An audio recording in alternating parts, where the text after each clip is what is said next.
Salut tout le monde, contente de vous retrouver pour la suite de ma série sur le stress. On a déjà parlé des différents types de stress, du rôle du cerveau et de son impact sur le système nerveux.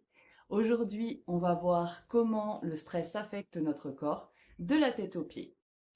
Alors le stress, c'est pas juste dans la tête. Il affecte aussi notre corps de multiples façons. Quand on est stressé, c'est tout notre corps qui réagit. On va commencer par le système cardiovasculaire. Quand on est stressé, notre cœur bat plus vite, notre tension artérielle augmente. Et jusque-là, c'est normal pour une courte période. Mais à long terme, ça peut devenir dangereux. Ça peut entraîner de l'hypertension, des maladies cardiaques et même des crises cardiaques. Ensuite, le système immunitaire. Le cortisol, l'hormone du stress, peut affaiblir notre système immunitaire. Ça veut dire quoi? Ça veut dire qu'on tombe plus souvent malade, on a plus de mal à se remettre d'une infection et on peut même être plus sensible à certaines maladies chroniques. Le stress affecte aussi notre système digestif. Quand on est stressé, notre digestion ralentit. On peut donc avoir des maux d'estomac, des brûlures d'estomac, des ballonnements et même des troubles plus sérieux comme le syndrome de l'intestin irritable. Les muscles ne sont pas épargnés non plus. Le stress provoque des tensions musculaires, surtout dans le cou, les épaules et le dos. Ça peut mener à des douleurs chroniques et même des troubles musculo-squelettiques à long terme. Dans le temps, le stress chronique, ça abîme vraiment notre corps. Il augmente le risque de maladies cardiaques, de diabète, de troubles digestifs et même de problèmes de santé mentale comme l'anxiété et la dépression. C'est pour ça qu'il est super important de trouver des moyens efficaces pour gérer le stress. La neuroréflexologie est la méthode que moi j'utilise pour rétablir l'équilibre. En travaillant sur des points spécifiques des pieds, on peut apaiser les effets du stress sur le corps.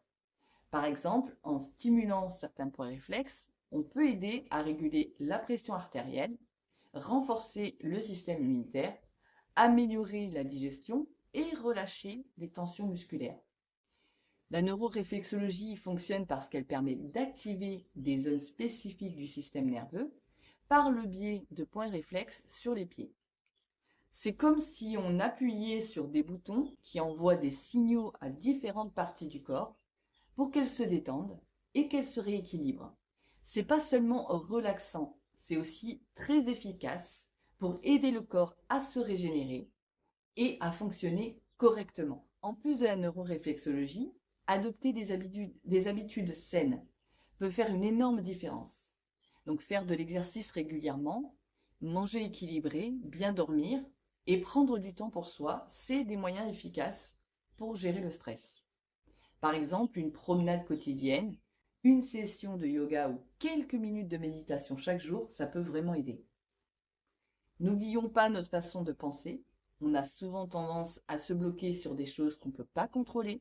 Par exemple, on peut s'inquiéter constamment de ce que les autres pensent de nous ou de situations futures qui sont complètement incertaines. Mais ces pensées, ça fait qu'ajouter du stress inutile. Essayez de vous concentrer sur ce que vous pouvez contrôler, comme vos réactions et vos attitudes. Commencez par identifier les situations qui vous stressent et demandez-vous si vous pouvez les changer. Si ce n'est pas possible de les changer, changez votre manière d'y réagir. Par exemple, si vous êtes coincé dans un embouteillage, au lieu de vous énerver, utilisez ce temps pour écouter un podcast intéressant ou pratiquer la respiration profonde. Se mettre en colère, ça ne changera pas du tout la situation. On s'inquiète aussi souvent pour nos enfants. On leur donne des conseils, mais bien souvent, ils ne les suivent pas. Et ça a plutôt tendance à nous stresser. Acceptez que vos enfants aient leur propre expérience à vivre. Vous serez là pour les soutenir quoi qu'il arrive. J'ai mis moi-même beaucoup de temps à le comprendre. Alors pour changer vos schémas de pensée, je sais que c'est pas facile, mais c'est crucial. On a tendance à se focaliser sur le négatif, mais il faut vraiment essayer de voir le positif. Par exemple, après une journée difficile au travail, pensez aux petites victoires. Vous avez peut-être terminé une tâche qui était compliquée ou vous avez appris quelque chose de nouveau. Notez 3 choses positives chaque jour, même une petite comme un compliment d'un collègue ou un moment tranquille. Ça peut vraiment transformer votre manière de voir les choses et réduire votre stress. Et n'oubliez pas le pouvoir d'un bon fou rire ou de vos passe-temps préférés. Que ce soit une comédie, un bon livre ou un peu de bricolage, pardon, prenez du temps pour vous faire plaisir. Ça aide beaucoup à diminuer le stress. N'hésitez pas à vous accorder des pauses régulières dans la journée, même si c'est 5 minutes. Pour vous étirer ou faire un petit tour, ça peut faire une grande différence. Alors prenez soin de vous et soyez bienveillant avec vous-même.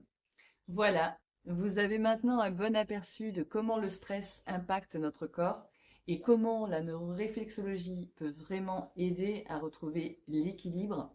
On a aussi vu combien il est important d'adopter des habitudes saines et de cultiver une attitude positive pour mieux gérer le stress. Mais surtout, rappelez-vous que gérer le stress, c'est aussi un vrai travail sur soi-même. Ça va passer par l'identification et le changement de nos anciens schémas de pensée. On a souvent des habitudes qui sont bien ancrées, comme se concentrer sur le négatif ou se laisser submerger par des situations qu'on ne peut pas contrôler. C'est en prenant conscience de ces schémas et en travaillant à les modifier qu'on peut vraiment progresser. Accepter qu'il y a des choses qu'on ne peut pas changer et apprendre à lâcher prise, ben c'est crucial. Ce travail personnel, ça nécessite du temps et de la patience, mais chaque petit pas compte. Alors commencez dès aujourd'hui à intégrer ces nouvelles habitudes dans votre vie quotidienne et à changer votre manière de penser. Si cette vidéo vous a été utile, n'oubliez pas de liker, de vous abonner et de partager vos expériences ou questions dans les commentaires. Merci d'avoir regardé et surtout, je vous dis à très bientôt pour un nouvel épisode sur la gestion du stress et le bien-être.